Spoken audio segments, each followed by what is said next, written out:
Hi guys, how are you all. Welcome back to my channel. So आप लोग कैसे हो? आई होप आप सब लोग बहुत ही अच्छे होंगे।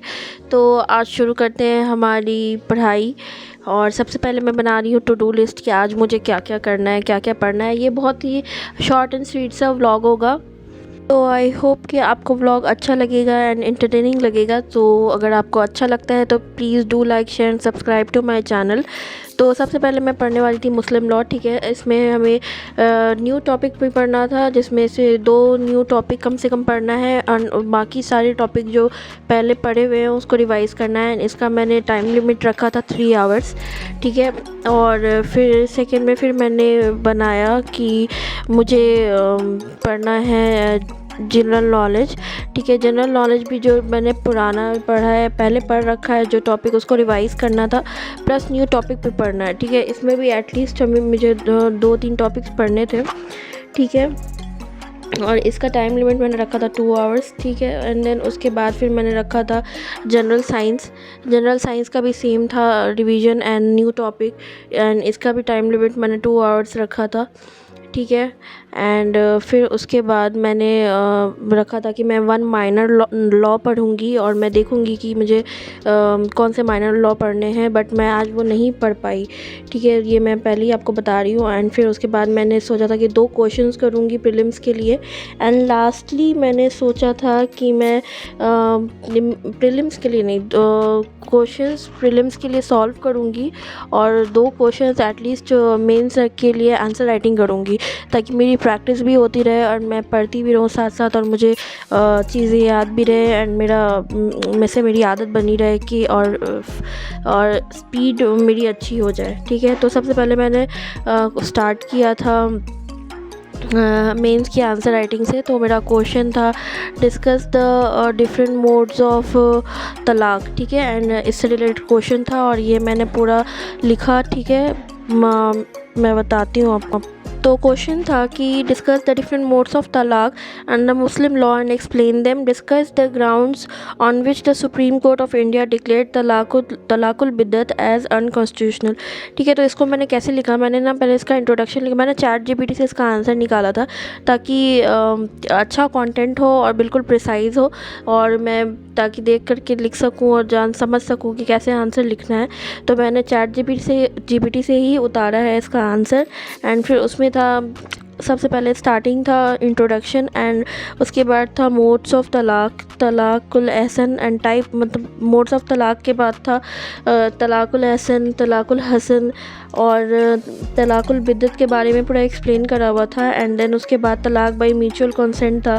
फिर वायलेशन ऑफ फंडामेंटल राइट्स था, इसमें केस लॉज भी मैंने दिया था।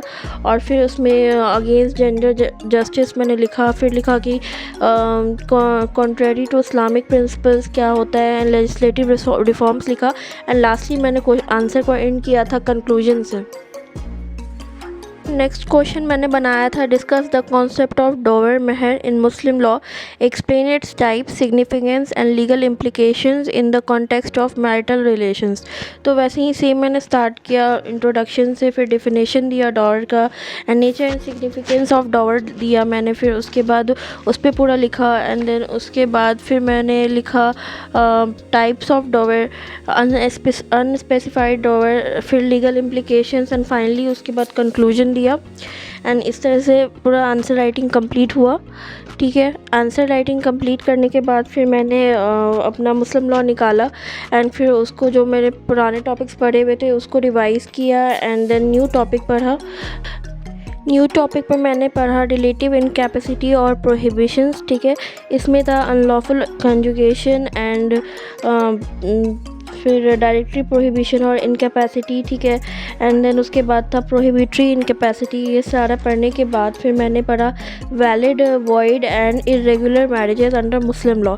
ठीक है, ये दोनों टॉपिक्स मैंने पढ़े एंड देन उसको रिवाइज़ किया। एंड जो मैंने पहले पढ़ रखा था तलाक के बारे में, एंड देन उसके बाद फॉस्टर कंसैंग्युनिटी, एफिनिटी, फॉस्टेज वगैरह, वो सब को रिवाइज़ किया।